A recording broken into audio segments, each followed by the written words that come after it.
여러분 안녕하십니까? 현천병원 김상범 원장입니다. 오늘은 잠만보의 고민을 들어보도록 하겠습니다. 나는 발목이 아파요. 혹시 발목에 문제가 있나요? 네, 잠만보의 이야기를 듣고 왔습니다. 오늘 알아볼 것은 발목 연골 손상입니다. 잠만보가 궁금해하는 내용이죠. 일단 발목이 아픈 원인들을 알아봐야 됩니다. 통증의 원인은 뭘까요? 불분명하다 그래요. 발목 연골 손상의 원인은. 왜냐하면은 연골 자체에는 여기는 신경이 존재를 하지 않는다고 해요. 이상하죠? 그래서 아마도 통증은 연골보다는 유리체와 관계가 있을 것이다. 유리체라는 것은 이렇게 연골 손상이 되어서 여기가 덜렁덜렁 떨어지는 거예요. 이 부위가 떨어져서 이렇게 움직인다는 거죠. 이렇게 움직이게 되면 여기는 이게 끓기거든요. 그래서 통증이 생긴다고 이야기를 합니다. 무릎도 마찬가지예요. 무릎도 마찬가지고 팔꿈치도 마찬가지고 연골 자체가 안정화되게 돼 있으면 별 통증은 없어요. 하지만 불안정하고 뭔가 안 좋게 되면 통증이 나타난다라고 이야기를 또 합니다. 그래서 불안정한 골경계도 원인 중에 한 개인데요. 여기가 뭔가 좀 이상하다는 거죠. 경계는 있는데 여기가 뭔가 경계가 이상하게 돼 있어요. 이렇게. 그렇게 되면은 이것도 아파요. 이것도 아파요. 무릎도 마찬가지거든요. 무릎도 연골 손상이 오래돼가지고 퇴행성으로 10년, 20년 되면서 연골이 안 좋아지게 되면은 앞쪽 연골을 말하는데 그게 별로 통증은 많지가 않습니다. 하지만 급성기로 뭔가 연골에 염증이 생기면서 불안정하고 아파지게 되면은 가벼운 연골 손상도 통증을 많이 느끼게 돼요. 이런 건 군인도 마찬가지. 군인 같은 경우에 무릎을 많이 쓰죠. 많이 쓰고 그리고 또 일을 많이 하기 때문에 무릎이 아프다라고 이야기를 많이 합니다. 경미한 손상이라도요. 발목도 마찬가지죠. 발목도 급성기로 많이 뛰거나 많이 삐거나 접질리거나 하면서 연골이 안 좋아지게 되는 거죠. 하지만 이런 것은 어쨌든 간에 추측이고 좀 불분명하다, 정확하게 알려지지 않는다라고 이야기를 합니다. 그래서 일단 치료를 좀 해봐야 되겠죠. 보존적 치료입니다. 비수술이라고 하죠. 비수술 치료의 목적은 일단 동반되는 활액망염을 줄이는 것이 목적이에요. 활액망염은 뭐냐면 연골이 안 좋아지게 되면은 이렇게 관절안이 빨갛게 돼요. 빨갛게 붓고 염증이 생기거든요. 그러면 손만 대면 아파요. 우리가 눈에 충혈이 되면 어떻게 되죠? 이 빨갛게 되고 부어오르잖아요. 그 눈을 이렇게 만지면 눈물 잘 많이 나잖아요. 그래서 활액망염을 줄여주는 것이 목적이다. 일단 당연히 통증은 감소해야 되겠고, 그리고 활액망염이 있으면서 염증이 생겨져 있으면 발목이 안 움직이죠. 그래서 관절 운동 범위를 만들어주자라는 것이 비수술 치료의 목적이 되겠죠. 그럼 치료를 해야 됩니다. 치료 어떻게 해야 될까요? 일단 너무 아프면 일정 기간은 체중 부하를 금지해야 돼요. 막 돌아다니고 운동하면 안 돼요. 환자분들이 많이 물어봅니다. 발목 아픈데 저 운동 뭐 해야 될까요? 야구해도 될까요? 등산해도 될까요? 라고 물어보는데 일단 아프면은 쉬는 것이 좋다. 또 물어봅니다. 저 언제까지 쉬어야 돼요? 일단 문헌상에서는 금지 기간이 명확하게 나와 있지 않아요. 참 이상하죠? 왜냐하면은 연골 손상의 단계, 스테이지가 다 다르잖아요. 1, 2, 3, 4단계 다 다르고 병변도 다 다르고 위치도 다 다르기 때문에 얼마만큼 쉬어라 라는 그 답이 나와 있지 않아요. 그래서 일단 어느 정도까지는 우리가 통상적으로 발목이 좋아질 때까지, 발목이 안 아플 때까지는 쉬어라 라고 이야기하죠. 그래서 쉴 때는 운동하지 말고요. 체중 부하도 금지하는 것이 좋아요. 목발도 잡고 보조기를 한다든지 해서 일정 기간 체중 부하를 금지하자. 그래서 목발만 하면 좀 이상하죠? 통깁스 하는 것도 괜찮아요. 통깁스나 반깁스, 보조기 이런 것들을 특히 급성기는 하는 게 좋아요. 발목이 많이 부었잖아요. 부어서 움직이지도 않는데 그냥 걸어다니라 그러면 안 되겠죠. 만성기에는 그냥 붙지도 않아요. 그럴 때는 막 체중 부하 기간 하면서 보조기까지 할 필요는 많이 없다라고 이야기를 하죠. 약을 먹어야 됩니다. 비스테로이드성 소염진통제, 엔세이즈 이것도 먹어보고 그 다음에 물리치료 받습니다. 병원 가면 다 해주죠. 따뜻하게 하고 초음파도 하고 전기치료도 하고 이래가지고 해보는 거죠. 자, 이런 비수술 치료를 다 해봤습니다. 그래서 좋아지면 좋아지는 건데요. 그래도 안 되면 수술을 해야 됩니다. 잠만보야, 잘 보고 있어? 잠만보는 잘 듣고 있어요. 난 비수술 치료하고 싶어요. 네. 잠만보 이야기 듣고 나니까 좀 더 이제 다른 비수술 치료를 좀 더 알아보고 싶네요. 안 아파야 되는데 뭔가 수술하기 싫어하는군요. 그렇다 그러면 주사 치료를 좀 해봅니다. 어떤 주사 해봐야 될까요? 스테로이드 주사. 일단 우리 통상적으로 다 알고 있죠. 스테로이드 주사는 일단 무조건 안 좋다는 인식은 좀 버려야 됩니다. 그래도 잘 쓰면 정말 좋은 약이에요. 그렇기 때문에 염증을 줄일 수 있어요. 그래서 급성기로는 안 좋은 활액막염이 있으면 주사 맞으면 좋아지거든요. 그럴 때는 한 번씩 쓰는 것도 괜찮아요. 하지만 너무 많이 쓰면 안 좋아요. 너무 많이 쓰면 권장되지는 않는다 라고 하는 것이 스테로이드가 되겠죠. 그 다음에 또 프롤로, 포도당을 만들어서 하는 프롤로 주사인데 잘 맞으면 도움이 되고, 리젠실은 또 우리 발목에 여기를 재생해주는 그런 리젠실이라는 주사가 있고, 또 PDRN, DNA 재생 주사죠. 그것도 맞아서 또 도움이 되기도 하고, 여러 가지 주사 치료가 다 있다는 거죠. 이런 거를 잘 활용을 하면은 도움이 됩니다. 약 먹고 깁스도 하고 보조기도 하고 물리치료하고 주사치료까지 등등 하면서 비수술 치료를 열심히 해보는 거예요. 그렇게 해서 좋아지게 되면은 뭐 수술을 안 해도 됩니다. 잠만보야 수술 안 할 수 있단다. 여러분도 마찬가지죠. 하지만 그래도 수술을 해야 된다 그러면 대상이 있죠. 비수술적 치료가 실패한 경우가 첫 번째가 되겠죠. 크기가 또 크다 그러면 수술하셔야 돼요. 연골 손상의 크기가 크다. 또 원래부터 불안정한 병변이 있어요. 엑스레이, MRI 찍어봤는데 원래부터 이런 게 있는 거예요. 원래부터 이렇게 좀 불분명하게 크기도 크고 안 좋다 그러면 비술 치료를 해도 실패할 가능성이 좀 높다라고 이야기하고, 그럴 때는 수술을 하시는 게 맞겠죠. 수술적 치료의 목적은 일단 통증의 경감이죠. 당연히 통증이 없는 게 가장 큰 거죠. 그 다음에 유리체 제거, 요거 없애주는 거예요. 유리체 제거해주고 관절 기능을 회복시켜주고 인접, 골과 연골을 안정화시켜준다. 또 기저부에 괴사된 연골하고를 제거한다 이런 건데요. 여기가 이제 볼펜이 있어요. 이거를 유리체를 제거해줍니다. 제거해주는데 여기도 안 좋은 거예요. 여기도 안 좋으니까 이 부위도 뭔가 치료를 해주는 것이 좋다. 수술을 해주자 라는 것이 목적이 되죠. 그래서 수술의 방법은 여러 가지가 있습니다. 이렇게 쭉 적어놨죠. 이렇게 소파술부터 소파술, 뭐 소파 무슨 뭐 앉는 그 쿠션 소파. 그래서 이거는 큐레티지 그래요. 큐레티지. 우리가 염증이 생기게 되면 뭔가 조직이 안 좋아지거든요. 연골 손상이 있으면. 그래서 그 부위를 쪽쪽쪽쪽 끌어주게 되면은 안 좋은 병변들이 다 제거되는 거예요. 그래서 연골을 끌습니다. 복복복복 끌어가지고 안 좋은 걸 다 없애주고 깨끗한 우리 연골을 만들어주는 여기를. 그래서 여기를 끌어줍니다. 이렇게 끌어서 여기를 깨끗하게 해주는 거죠. 요까지만 해주는 거예요. 소파술은 뭐 다른 것도 아니에요. 그냥 이렇게 끌고만 주는 거예요. 끌고만 줘도 좋은 거예요. 아이고 가렵네 하면서 끌고 주면 어때요? 시원하죠? 근데 시원하긴 한데 뭔가 부족해요. 뭔가 부족하죠?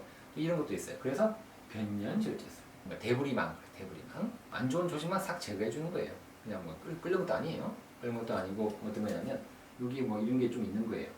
이런 게 있으니까 요거만 끓기 없이 요거만 제거하자 하는 것이 변연절제술, 대부리망. 뭐 그렇게 이야기를 하죠. 그 다음에 이제 연마술, 뭔가 조금 이렇게 어브레이전, 잘 하진 않아요. 이런 방법들은 잘 하지는 않지만 그냥 알고는 있으라고요. 그냥 그래서 연골을 쓱 긁어주는 거예요. 요즘 잘 안 해요. 무릎에도 안 하고 발목에도 잘 안 하죠. 그리고 천공술 요거 많이 합니다. 천공술 요거 대표. 그래서 그 마이크로 프랙처, 조그만 구멍을 내주는 거죠. 여기다가 일단 안 좋은 조직을 다 제거했어요. 그래서 조직을 제거하고 난 다음에 요 부위에다가 구멍을 뚫어주는 거예요. 이렇게. 구멍을 뚫어주게 되면 여기서 피가 나죠. 뼈에서 피가 나니까 여기다가 재생을 시켜주는 것이 미세 천공술. 골수세포가 나와서 연골을 깨끗하게 해주는 것이 이 방법이 됩니다. 또 미세 골절술, 이거는 이렇게 안 하고 그냥 드릴을 쓰는 거예요. 드릴. 기계로 된 드릴을 깊게 쓰는 거예요. 천공술은, 미세 천공술은 여기까지만 되는데 반면에 미세 골절술 같은 경우는 이렇게 길게 되죠. 이렇게 해서까지 되는데, 이거 하면 좋은데 이게 각이 잘 안 나요. 발목에는 보면 위에 거골이 있고 비골이 있잖아요. 그러니까 각이 안 나요. 각이 안 나와서 하기가 쉽지가 않습니다. 현실적으로 드리기는. 그래서 또 이식.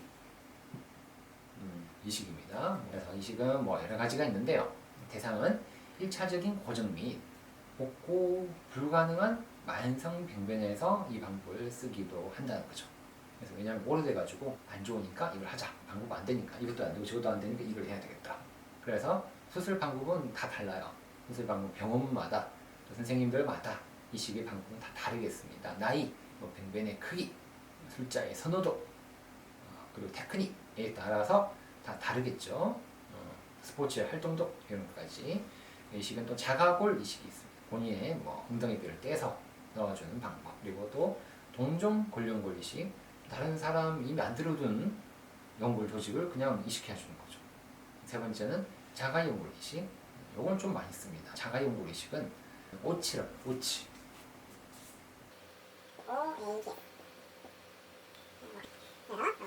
어디 거 떼느냐 그러면 주로 무릎에서 떼요. 무릎에서 연골을 좀 뗍니다. 아, 그럼 물쟁한 무릎을 어떻게 하냐? 라고 이야기하면 좀 안전한 곳에 떼요. 떼가지고 여기다가 구멍을 뚫는 거죠. 큰 구멍을.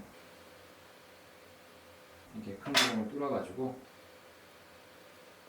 여기다가 무릎에서 뗀 연골을 이렇게 두 개를 그러니까 가져오는 거예요. 가져와서 안에다 넣어주는 거죠. 그래서 이런 방법을 자가 연골 이식술, 자가 골연골 이식술이라고 이야기를 하죠. 그리고 또 자가 줄기세포 이식. 그래서 이거는 요까지는 막 하진 않아요. 이것도 하기 또 문제가 또 많아요. 왜냐면은 자가연골 이식은 경골을 절골을 해야 돼요. 넣어야 되니까. 절골을 해야 되니까 절골한 부위가 또 아프다. 힐링이 잘 안 된다. 그런 이야기를 하기 때문에 단점이 있는 거죠. 그래서 본인의 이제 여기서 골수 세포를 좀 주사기로 빼요. 엉덩이에서 세포를 뗍니다. 세포를 떼가지고 거기다가 원심분리기를 돌려요. 그래서 이거를 꼬독꼬독하게 성장 인자만 남은 거를 잘 뭉쳐가지고 몰랑몰랑한 조직이 있어요. 거기다가 딱 넣어가지고 안에 넣어주는 거. 비맥. 아, 복잡합니다. 이렇게 복잡한데 그래도 뭐 맞습니다. 여러분 머리가 아프죠? 네, 머리가 아프지만 그래도 집중해서 조금만 더 잘 봐주세요. 조그만 영상이 있으니까 준비했습니다. 그럼 케이스를 보고 자세히 설명을 드리도록 하겠습니다. 39세 남자 군인입니다. 1년 전에 달리기 하다가 넘어졌네요. 이후 불안정성이 계속 지속되는 상태입니다. 우측 발목 바깥쪽이 아픈데요. 우리가 선천병원에서 진단을 했는데요. 발목 연골 손상이 있고 활액막염으로 진단을 내렸습니다.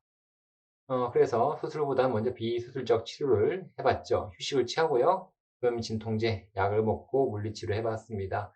그래도 안 돼서 주사 치료를 했는데요. 리젠실을 몇 번 맞아봤습니다. 리젠실은 우리가 재생주사죠. 콜라겐 재생주사죠. 안 되겠다 싶어서 수술을 했습니다. 비수술 치료했는데 도저히 호전도가 없어서 수술을 결정하게 됐죠. 그래서 관절경적으로 활액막 절제술. 활액막은 관절막이 빨간 것을 이야기하죠. 빨갛게 염증이 생겨져 있는 관절막을 절제를 해주게 됩니다.